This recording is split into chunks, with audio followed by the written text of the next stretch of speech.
This is such an essential, important election. People are going to vote, and I'm really excited. Whatever it is, it's democracy in action. My request is that, first of all, people vote, be part of the process. First at 5, Election Day is here. Today is the final day to vote in the 2022 midterms and make your voice heard.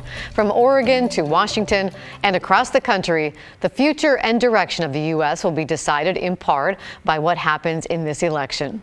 Thank you for joining us. I'm Laurel Porter. And I'm David Molko. Polls are closing from the East Coast to the Midwest, but voters on both sides of the Columbia, you still have just under 3 hours to get your ballots in. We've got team coverage tonight, beginning with Bryant Clerkley at a ballot drop box in Northeast Portland's Hollywood district. Bryant, what is the buzz out there? It's busy, David and Laurel. We've got a line of cars wrapped around this McDonald's so people can get these last-minute ballots in. A lot of the people that we spoke to say that, voting means a lot to them, and they want to take the time to do this. So here's the breakdown of where we are right now. So as always, you can drop your ballot off until 8 tonight or have it postmarked by today. 46% of Oregon voters have turned in their ballots so far as of this morning. In Washington, as of yesterday evening, it was almost 39%, but those numbers are being updated at 5 just today, and both are expected to have a 70% voter turnout. In Multnomah County, 45% of the ballots have been returned. In Washington County is 45% as well. Clackamas County has 36% of those ballots back. And as of yesterday, Clark County, Washington is at 38%, but those numbers are changing right now. And this was the scene earlier this morning on North Lombard in Portland, where elections workers were directing traffic at a ballot box to control the flow. They were also observing, making sure everything went smoothly. We all have a voice and we should all use it. I used to think it didn't matter as much, but if every single person felt that way, then it completely disproves that thought. Elections officials want anyone with questions about their ballots or ballot issues to go to their county's headquarters before they close at 8 tonight. And from the looks of it, people are still getting those ballots in. The line isn't getting any shorter out here, so this parking lot is packed with people, and I expect it to get more packed as 8 p.m. draws closer to us. David, Laurel. Great to see it busy out there. And yes, if there were any doubt, every vote does matter. Thank you, Bryant. One of the key races we're going to be watching tonight is the battle for Oregon governor. Really been neck and neck for weeks now, with Republican Christine Drazan looking to be the first GOP candidate to take the governor's mansion in 40 years. Today, Democrat Tina Kotek was out on Portland's Broadway Bridge rallying with her supporters. She is urging people to vote and make sure to get their ballots in. She says if elected, the state's homeless crisis will be a top priority. The first thing is take on our housing and homelessness crisis, declare a state of emergency. I am going to have a very clear conversation with Mayor Wheeler and the new chair of Multnomah County here in Portland and around the state. Our communities need help from the next governor to make sure no one is living on the streets. Now, polls, of course, have shown Kotek and Drazan essentially tied for much of the race, though a recent Emerson College poll has Kotek up just outside the margin of error. Election forecast website 538 also says Kotek is slightly favored in the race.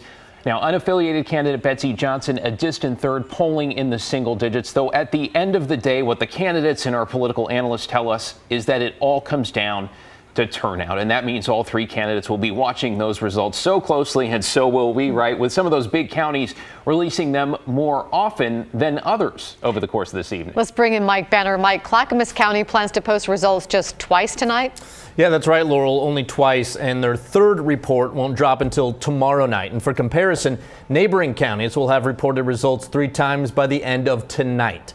Clackamas County is certainly lagging behind. We found that some voters care about that, others don't. Election day in Clackamas County. Just look at all of the cars lined up at the ballot drop box outside election headquarters. It is clear that voters are not passing up the chance to shape our democracy. I mean, it's what we the people stand for as far as I'm concerned. The people also stand for timely election results, but they won't be getting them in Clackamas County. Clerk Sherry Hall is choosing to report results at 8 and 10:30 Tuesday night. but not again until 6 o'clock Wednesday night. Is that a concern at all to you? No. I trust the system. While some voters we spoke with aren't bothered by the delayed election results, others find it odd. Yeah, that's kind of different. I haven't heard of that. That sounds like an individualized decision that the other counties obviously don't support. I would question that. And we did, considering both Multnomah and Washington counties plan to post election results a combined 8 times Tuesday night alone. A spokesperson for Clackamas County tells me their reporting is less frequent because of the sheer number of late ballots coming in and upholding election integrity and voter confidentiality. You know, it's kind of taxing on people. So, we'll see what happens. Perhaps some of his frustration stems from Clackamas County's history when it comes to elections. Back in May, primary results were delayed 2 weeks because of a ballot printing error. And years before that, an elections worker was busted for ballot tampering. Well, I hope they finally pull their heads out and get it in order, that's for sure. But, time will tell. Indeed it will. And it all starts in a matter of hours when election results start rolling in, as we found out, faster in some counties than others. And it's important to note there's nothing illegal with the way Clackamas County Clerk Sherry Hall has decided to report results. If anything, it might be frustrating for people, and we'll see just how frustrating. That's because Sherry Hall is up for re-election. Her challenger, Catherine McMullen. Laurel? We'll be watching that race too. Thank you, Mike. A lot of people are wondering what to expect from election results tonight. Will we know the likely winners of decisive races, or will it be just too early to call? Well, let's bring in Evan Watson, who's been talking to county election officials over the past few weeks. Evan, we are setting our expectations for what realistically could be an election week, because the big word tonight is caution. David, I'd say that's right. Caution and patience, of course. The results you see tonight won't be final. Elections administrators need to receive, check, and verify each ballot before it can be reported in the preliminary results. This has always been the case. It takes weeks to certify each election. But this year, elections officials say voters may need to wait a bit longer before they learn who's likely to win a competitive race. Here's why. For one, Oregon now allows voters to mail in their ballots on Election Day. As long as a valid ballot is postmarked by today, it will count. That means elections officials will be receiving, vetting, and counting ballots in the days to come this week, and results will be updated. In Multnomah County's August primary, for example, 46% of ballots were received on or after Election Day. Another reason, some candidates are encouraging their supporters to wait until today to drop their ballots off or send them back through the mail. I talked to a few of those candidates. For some, the plan is based on unfounded and false conspiracy theories that waiting to vote will counteract voter fraud. There's been no evidence of any such widespread election fraud, and claims have been repeatedly disproven. But still, if a larger than usual group of voters are waiting until late to get their ballots in, it'll take longer to verify and report all votes. We saw this trend of later decisive results in the August primary, where in some cases it took up to a week after Election Day to show which candidate won. And that is okay. That's normal. It's all part of the system of checks and balances that elections administrators use to make sure the vote is accurate and correct, which has been backed up by numerous post-election audits. Okay, Evan, a couple of big questions here. Where are we when it comes to voter turnout so far? Also, walk us through how much of the vote counties say should be counted, and reported by tonight. Great questions. As of right now, both voter turnout in both Oregon and Washington is lower than it was in the 2018 midterm elections. In Washington, for example, it's about 9% lower than it was at this time in 2018. However, election officials tell me they still expect voter turnout to settle at a normal rate of about 70% of ballots returned. So, the only way to reach that number is if more ballots are vetted and reported post-election day through these states' vote-by-mail systems.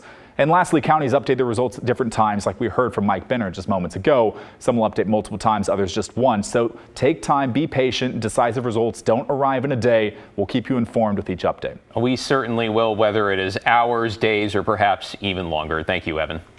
The balance of power in Congress is at stake in the midterms, and there are a number of key races nationally and closer to home to watch. Republicans need to gain just 5 seats to take the House for Democrats and just 1 in the Senate. Historically, the midterms usually favor the party that is not in power. In Southwest Washington, Republican Joe Kent and Democrat Marie Gluesenkamp-Perez are facing off in District 3. In the primary, Kent ousted longtime Republican Representative Jamie Herrera Butler. She was one of 10 Republicans to vote to impeach former President Donald Trump. Trump has endorsed Kent in this race. Also in Washington, incumbent Democratic Senator Patty Murray is seeking a 6th term. She's favored to beat challenger Republican Tiffany Smiley, though according to recent polls, this race is really tightening. Nationally, 2 of the most critical Senate races are in Pennsylvania and Georgia. In Pennsylvania, Republican Mehmet Oz and Democrat John Fetterman are in a close race to replace retiring Republican Senator Pat Toomey. And another tight contest is expected in Georgia, where Democratic incumbent Raphael Warnock is facing Republican challenger and former football player Herschel Walker. Now listen to this. In Georgia, a candidate must gain at least 50% of the vote to win outright. So this one could end up going to a runoff election, and that would happen on December 6th. Stay with KGW and NBC for complete election coverage. Nightly News will have an update on national races for you at 5:30. And at 7:30 tonight, we will start our streaming coverage on KGW Plus and KGW.com. Then we'll have a special edition of KGW News at 11 with the latest on all the key races. It is going to be a big night. All right, we have some tragic news this evening. A shooting at a Seattle high school has left 1 student dead. Police say shots were fired this morning at Ingraham High in the Seattle Public School District. The suspect has been arrested. The victim died from their injuries. Investigators have not publicly identified the shooter or the victim, while the school superintendent said they believe the attack was, quote, targeted and was not part of a, quote, bigger plan. We will update you as we learn more.